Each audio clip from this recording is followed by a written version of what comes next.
Hello and welcome to another gameplay episode here at Lorcana University. Today we've got a BlueSteel Control list versus a Alice combo support list.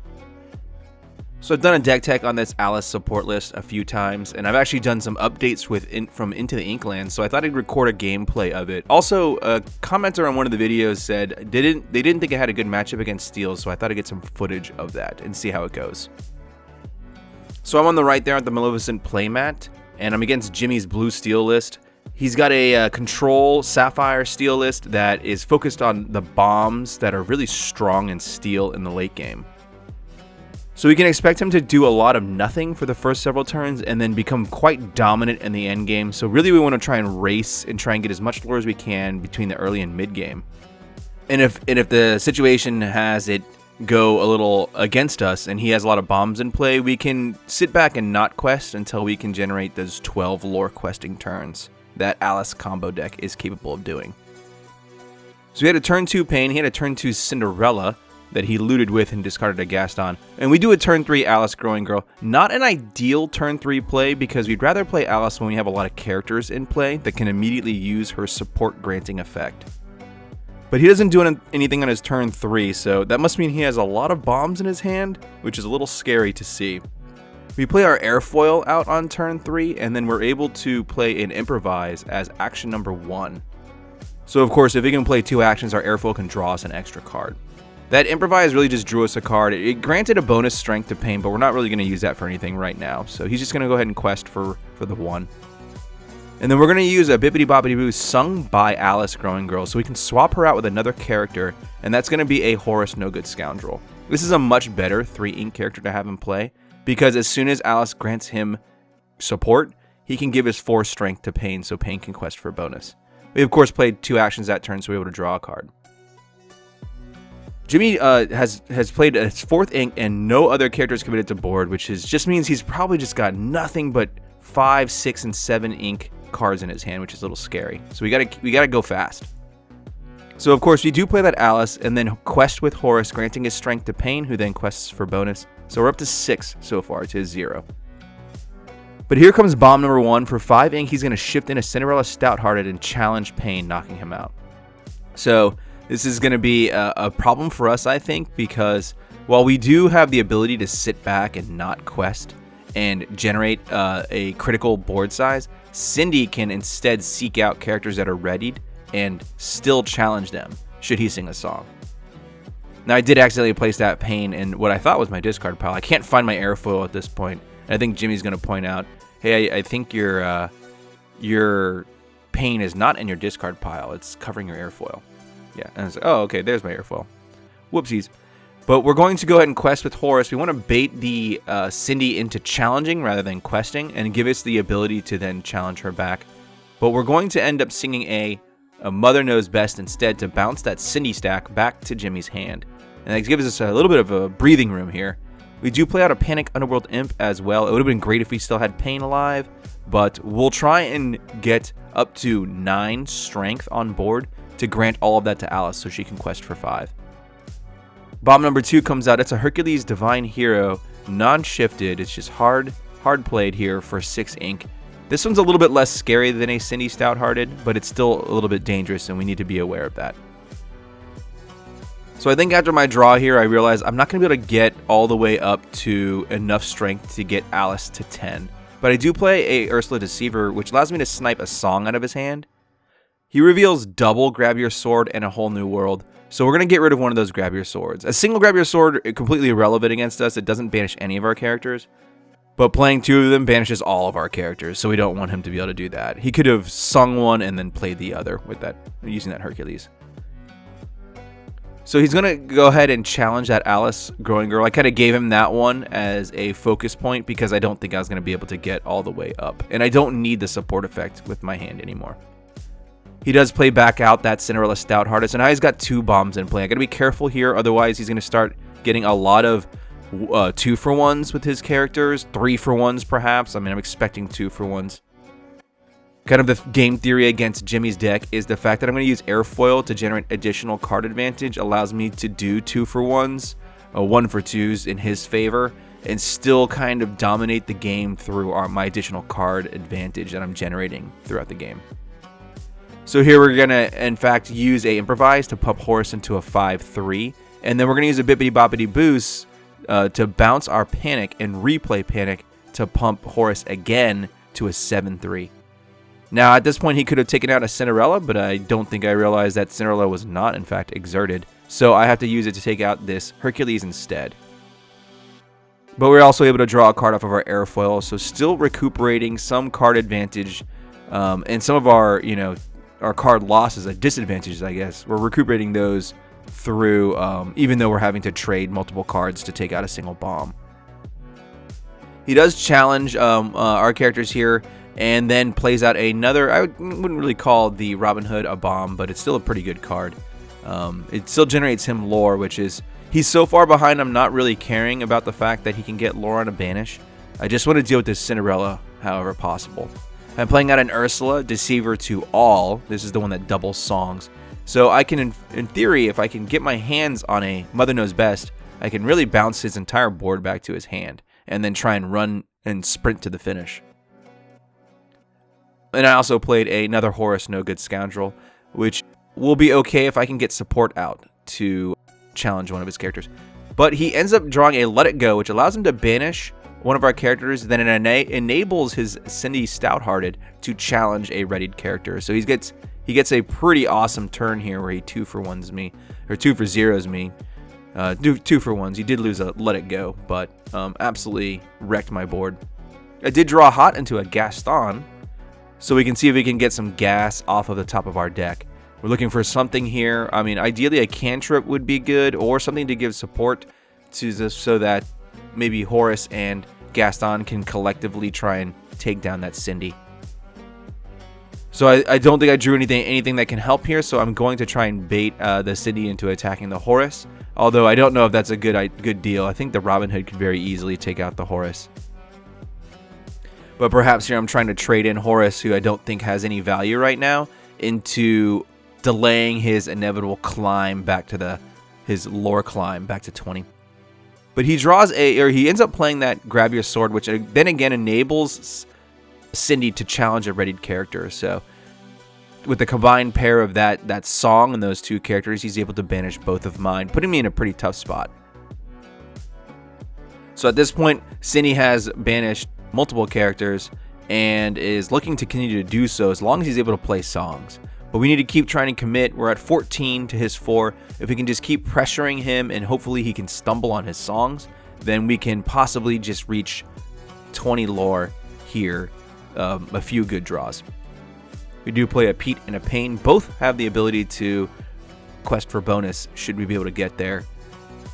And it's possible that with this board we can go all the way from 14 to 20. But he's going to play a Hades Infernal Schemer, which is going to turn that Pain into ink and then quest out. So we're left with the Pete. And Pete, if we can enable him, he can quest for 4, so he can go to 18. But it's looking pretty bad. He's already got 2 + 3 + 2. 7 lore on his side. We drew to Gaston, though. Very good. We can possibly win next turn if we can find something to enable our Pete to reach 7 or greater strength. But I don't think we find anything here. So he said, let's cash in that quest right now for 2, and we'll try and slow him down by giving him a unfavorable challenge here. He'd have to use 2 characters to banish that Pete, or a Cindy, which would be good for us. He's going to, in fact, send in the Robin Hood, Champion of Sherwood, and he's going to cash it in for a card draw instead of questing, which is good for us. But not good for us is he's going to play that Whole New World that he had in his hand, and that's going to enable his Cindy Stouthearted to challenge our Gaston, which is a really good trade for him. And then he's going to trade that second hit in for our Pete. So we were able to delay him. He generated 0 lore that turn, but we did end up losing both our Gaston and our Pete. So I don't know if that was a favorable trade. And he just keeps drawing more and more songs. It's very likely that he drew another song too, since he's off. He just hit a Whole New World. So we're basically dead to this Cindy unless we can figure out a way to get rid of her, at least for a turn. We play an Alice Growing Girl into play, and trying to rebuild our board, and a second Gaston, so he must have not drawn anything we can use to deal with this Cindy. So looking at what's on the top of our deck and not liking what we see here, passing back to Jimmy. Jimmy's still at 9. We're at 16. We're 4 away. We have Lethal on board, but he has a Cindy Stouthearted. He's going to end up playing here for 4 ink, and along came Zeus to zap our Gaston off board and then enable, of course, that Cindy to challenge Alice. So we're really in like Jimmy's perfect, the control end game, how they want the game to flow. So his deck is clearly built around the ability to sing songs and challenge to make sure we can never stick a character long enough to quest that final 4 lore we need to win. And in fact, he commits a Gaston to board, putting him, I think, into lethal range. So now he's up to 12 lore and he quests for 9, I think his board does. So he has game on board. So we really have to draw some card here that can get rid of, at the very least, Cindy, and stick at the same time a character that can quest for 4 next turn, which is a tall order. So we do a strike a good match to look at the top cards of our deck, discarding a Pete, and then what else do we have here? We can enable a card draw off of Airfoil here if we can do a second action, which will be a Nowhere to Hide. And he reveals our hand. I don't think it's really relevant. It's just bombs from left to right. We can see that there's a Cindy, a Cogsworth, I think it's a Grab Your Sword there, a Tinkerbell, Giant Tinkerbell, and a Hercules. So a pretty stacked hand. I don't think we have any way we're going to win this one. Mainly because he has another song in his hand. So even if we do manage to stick this Pete, who could win us this game if Jimmy doesn't go all the way to 20 on his turn, Pete could quest for 4. But he has a song, so he can absolutely challenge that Pete and defeat it before it can quest. So we're just going to kind of concede the match here. We pass back to him, and he's going to quest all the way to 20. So that's game number 1 against Jimmy. He really showed off the strength of his deck. The pairing of songs plus Cindy in a control end state makes it very hard to get 4 final lore at the very end of the match. So we'll see how it goes this game, where we're going to play first. Game number 2.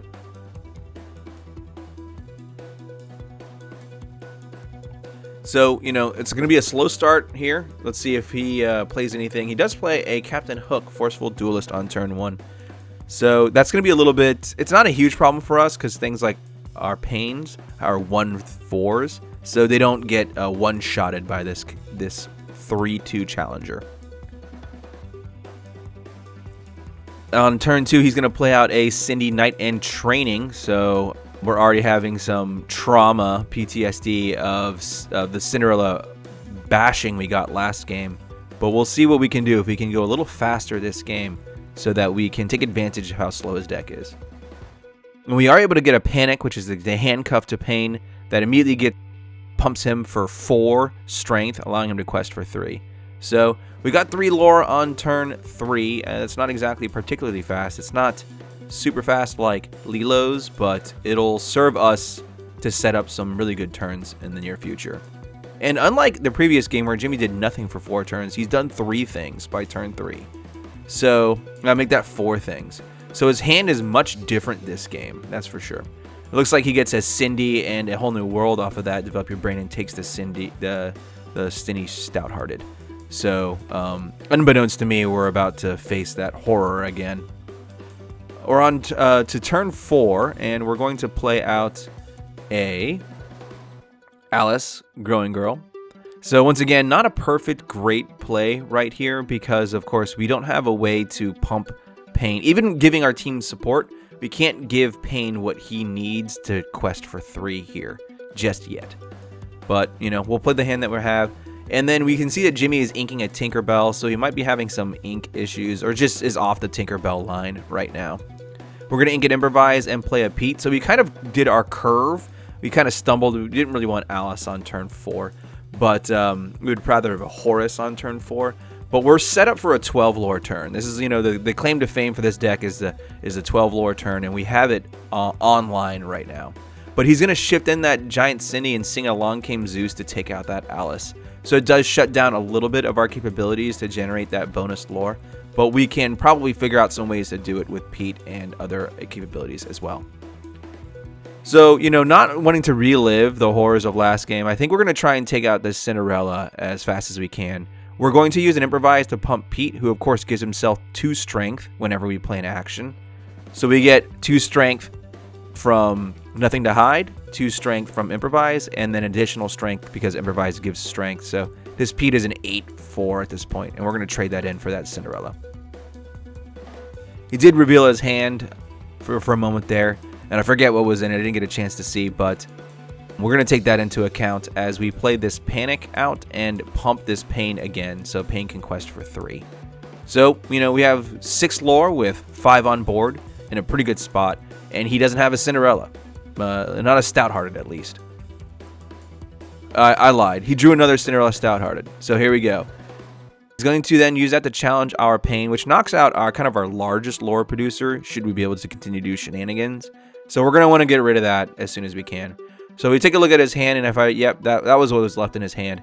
A Grab Your Sword and a Hades, which is pretty good. I mean, we're in a good spot. He must have had a pretty tough hand to leave. That's all that he has left that remains. And we have a pretty good board too. We play out a Horus, which is going to be great for taking down that Cindy should we be able to give him support or somebody else support. He draws a Tinkerbell Tiny Tactician and immediately inks it so he can get closer and closer to that Hades. So we're looking to take advantage of this board state. We're going to do Nothing to Hide. We don't need to see his hand that he still has a Hades, but we want to get our ink count up. And we do play out a Scepter of Arendelle and a Ursula Deceiver of All. Scepter is going to be good. Should that Cindy become exerted, we can use Horus and some support in order to take it out. He reaches that 7 ink and plays Hades Infernal Schemer to take down our Ursula Deceiver to all. Which is probably okay. I'm not sure if we even had a song at that point. Oh, no, we did. We had a Strike a Good Match. So we were definitely trying to set up that Sing a Strike a Good Match. But we'll play it for just initial value here. And I think I draw 2 airfoils here. So I'll go ahead and discard one and play the other. It would have been great if Ursula had sung this, because then I can immediately activate that for card draw. But I don't think I have another song here. So he did a pretty good job of sniping that Ursula Deceiver of All with that Hades. I don't think he drew anything of value here. He's debating what to do. Going to end up playing out this. Oh, it's a smash. It's pretty good. And he's going to take down that Horus. So he kind of eliminates our strongest character. Now Cindy is less liable to get banished here. So I think because of that, he's going to be able to quest safely here for 5, going into 5, and not worry about me taking Cindy down immediately. I'm going to play a Gaston and look at the top 3 cards of my deck and look for something to do here.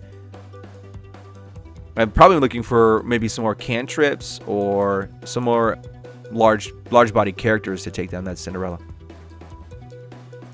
So he has no cards in his hand. He does have a Cinderella though. So if he top decks a song, we're going to be in really bad shape, because if he top decks something like an Along Came Zeus, we could be in a pretty bad rut. But it doesn't look like he drew well here. He's debating, and it turns out it was a Captain Hook Forceful Duelist, so it was a pretty bad draw on his part. So we're in a really good spot now. And we're going to take advantage of his inability to manipulate his top deck, so we're going to continue to try and press our advantage here. We're going to start with a Develop Your Brain, and then into a Strike a Good Match. So we're really just digging as deep into our deck as we can to find what we need. We end up discarding a Mother Knows Best and then activating our Airfoil to draw a card. We probably hit 2 Mother Knows Bests. That's the only reason I could think of discarding one of them. Oh no, actually yeah, we went with an Alice Growing Girl at this point, because we have a pretty dangerously large board state now. With Alice Growing Girl, she'll be able to quest for 5 on her next turn. And he wasn't able to draw any way to deal with it. So our combined total quest here, I think, is going to put us right onto victory's doorstep. So we'll start by questing with Gaston for 3. And then, of course, he has support from Alice Growing Girl. So he grants his 4 strength to the next character, who quests for 2 and grants his strength to the next character, who quests for 2 and grants his strength to the next character, who quests for 1 and grants her strength to Alice. So Alice has over 10 strength at this point and can quest for 5, which puts us all the way up to 19. And then we'll slam another Gaston Intellectual Powerhouse. So just in case he's able to deal with every single one of our exerted characters, he must also deal with that Gaston or else he loses the game. So it's pretty much impossible for him to come back from that, and he's going to concede the match at this point. So that is a showcase of how our deck can possibly generate lore.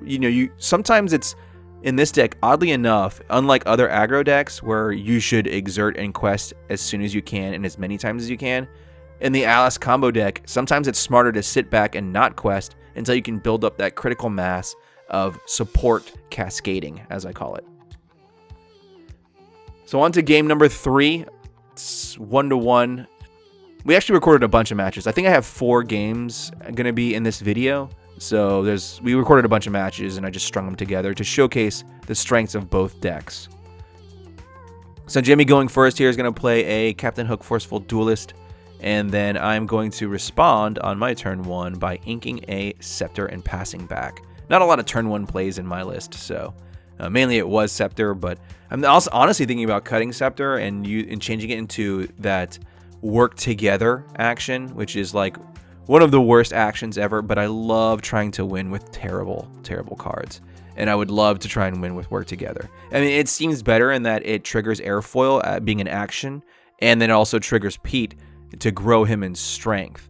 So it's like basically a one-shot action-based Scepter of Arendelle. We do get a turn 2 Airfoil. He gets a turn 3 Tinkerbell. So we have to be aware that he might shift into Tinkerbell, big Tinkerbell.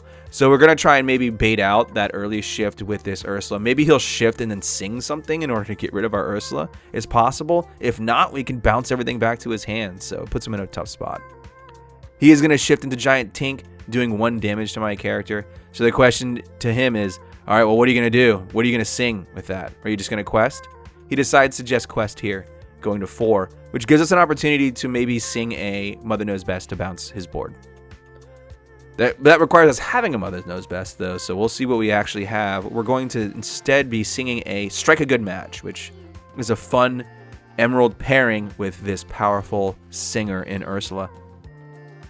So, of course, that allows us to play that song twice and put it on the bottom of our deck. So we draw 2, discard 1, then draw 2, discard 1, and put Strike a Good Match on the bottom of our deck.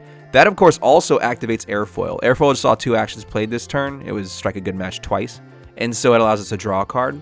And then also, you can play Airfoils after you've played 2 actions. And even though the Airfoil wasn't around when those actions were played, you still can activate it to draw a card because 2 actions were played this turn.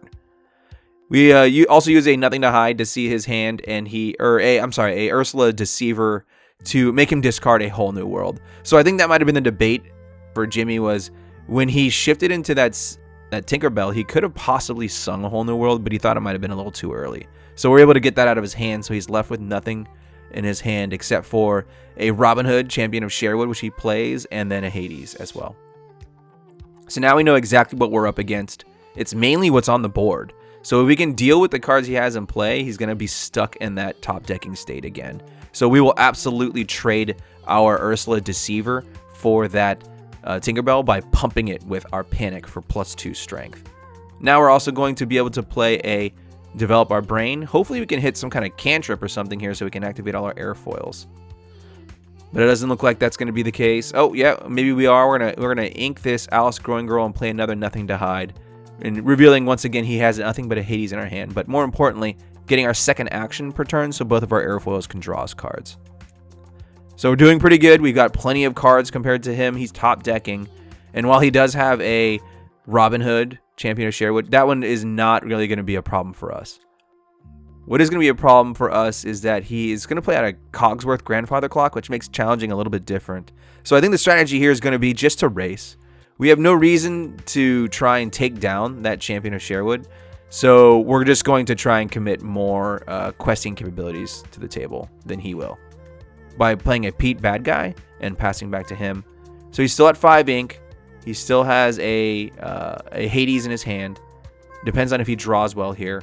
He's going to continue to apply pressure, try and quest with this Champion of Sherwood. Got nothing else to do. I still don't think we challenge it at any point. It draws him a card should we defeat it, and I think we just try and go fast. We're going to play a Mother Knows Best. I think we're going to try and get our Airfoils online this turn. So we're going to bounce that to his hand, and then play a Panic to pump Pete. So Pete actually got 2 strength from me playing an action, the Mother Knows Best. And then our Panic is going to give him an additional 2 strength. So he's a 7/4, which means he can quest for 4 this turn. And then we're also going to quest with our Panic as well to catch up, getting 6 lore this turn. So no airfoil activations that turn, which is kind of not making me super happy. He did reach 7 ink. Well, I mean, we gave him 1 back to his hand. And he's going to use that Hades to banish one of our Panics. And then he's going to swing the team at that Pete. So we were able to get that Cogsworth exerted as well as banish one of his characters. So the Pete was able to get us a bunch of lore and also take down a character and soften one up, which we're going to absolutely trade for. So once again, we're using that concept of we're generating so much card advantage over him that we're willing to trade 1 for 2s. We're willing to lose 2 cards to his 1 because we'll recoup those losses at a greater rate. And so we're able to play a Gaston and a Pain back out to the board. A really good pairing once again. If we can give Gaston support, he can immediately give his 4 strength to Pain. But Jimmy's going to top deck a Cindy Stouthearted, which is a little worrisome. You know, obviously in game 1, it was so dominant against us. We have to be careful what we do here now. But what we're going to do is that we're going to just top deck Mother Knows Best. That seems like a really good play. And then we're going to use that to bounce that Cindy and play out an Alice, which is exactly what we wanted. Now Gaston, of course, can give his 4 strength to Pain, and Pain can quest for bonus. So it's a 6-point quest at this point. So we'll go to 9 and then quest with Pain to go to 12. So we're generating 7 lore per turn. We can go to 19 next turn if he doesn't deal with this Gaston. And if there's some way to also pump Alice a little bit more, we can win the game next turn. I don't know how likely that would be, because we'd have to drum up an additional 4 strength that can immediately be given to Alice. He replays that Cindy Stouthearted, so he's banking on us not winning this turn and being able to bring down some of our characters. So we're going to go ahead and quest up again to 18. He did challenge our Gaston with his Hades, but it's a 3 strength character, so it didn't work. Didn't banish it. And then we drew another Mother Knows Best. So we're going to go ahead and bounce that Cindy. And then we're also going to bippity boppity boo to bounce our own Gaston and replay it, which of course allows us to, with Gaston, look at the top 3 cards of our deck and pick one and put it in our hand. Also removed all the damage from it. And then that was our second action per turn, so we can do double airfoil to draw. And that's going to be more than enough to break Jimmy's back. He had no way to deal with that amount of disadvantage that he ended up getting from getting double bounced. So good tempo plays there from Mother Knows Best. All right, I recorded one more matchup too because I wanted to. We actually played a bunch of different games, so I kind of cobbled together some that showed off the decks to their best ability. So we have a bonus game here in our best of 5, I guess, best of 7, first to 3. It kind of blows my mind that it shouldn't be called best of 2 is going to be the challenger format, but it's just accumulate points however you can during your matches kind of gameplay. Turn 1, nothing to hide. We see that he's got a hook. He's got a let it go, a smash. It looks like, unfortunately, the recording on this, the overhead light was kind of washing out a few of his cards, but he's got a pretty stacked hand, so we'll see how this one goes. He's going to ink his Cindy Stouthearted, don't hate that, and play a turn 1 Captain Hook Forceful Duelist. So we're back to us. We're on the play, I guess, here, so we'll see what we can do on turn 2. We're going to ink a Scepter of Arendelle and play an airfoil. Always good to see that early on. Maybe we can generate a bunch of card advantage and try and bury him with that. Hashtag no fear. He's going to quest with his Captain Hook Forceful Duelist. Not worried about losing that to any unfavorable challenges, considering I don't have a character at this point. But we'll ink and improvise, and we're going to play out a Alice Growing Girl. Not ideal turn 3 play. Must have not had a very good hand, should that we play that this early. It's not really going to do anything. In fact, can't really confidently quest with it, or else he'll try and banish it with challenges. But maybe we needed to sing a song or something here, so we drew a much better turn 3, I guess, afterwards. An Ursula Deceiver to all. So we kind of just like wasted our turn 3. By playing that Alice, but we'll try and set up something strong and get an airfoil trigger online as well. But he's gonna smash that Ursula, so maybe we were trying to bait him into trying to do a smash challenge. We could have probably done that a little bit better, but instead we end up eating that smash a little early on. So he's going to put out a Tinkerbell as well as a Develop Your Brain. That puts us on a little bit of a watch out for a giant Tinkerbell, which we know he has in his hand. We're going to play that Strike a Good Match. Maybe I was blinded by my ability to sing that song, so I just played right into that smash. But we're going to go ahead and use that and try and get our airfoil online at this point. So after discarding a pain, we're going to play a second airfoil. And then we're going to use this Alice Growing Girl to sing a Bippity Boppity Boo, primarily to activate both of our airfoils. But also, we need to swap her out with something different. We're going to swap her out for an Ursula Deceiver so we can look at his hand and make him discard. We can choose between a Grab Your Sword, and Along Came Zeus, and a Let It Go. So I think we're going to do Grab Your Sword. Once again, earlier on, getting rid of the ability for him to banish multiple characters at once is more favorable than individual characters because we want to just out card advantage him in our matchup. And that's going to help. We draw 2 off of these airfoils. He's going to ink a Hercules True Hero and shift into that giant Tinkerbell, doing 1 damage to our character. Not a big deal. She's a 1/3, so, not super worried about that. In fact, he's going to try and follow it up with an Along Came Zeus here to get rid of that character. So he really wanted it gone. So that character, I feel like that's a lot of card advantage in our favor. He had shifted his Tinkerbell and then sang a song. So effectively 1 for 2 himself to get rid of that character. And that character also removed a card from his hand. So it did a lot of work. We're going to play out a Pete Bad Guy though and try and set up kind of a you can't hit me with your Let It Go board state. He's developing his brain looking for some answers. I do believe he has a Let It Go left in his hand. Didn't get to see what he ended up drawing there, but we might see it soon enough. He's in fact going to ink that Let It Go. He realizes it's not going to work against Pete, and then he's going to quest, so he's going to try and apply pressure to us. It does give us an opportunity. If he's down to 1 card in hand, we can trade this Pete in for that Tinkerbell, and then that puts us in a pretty good spot. We should just be able to out card draw him.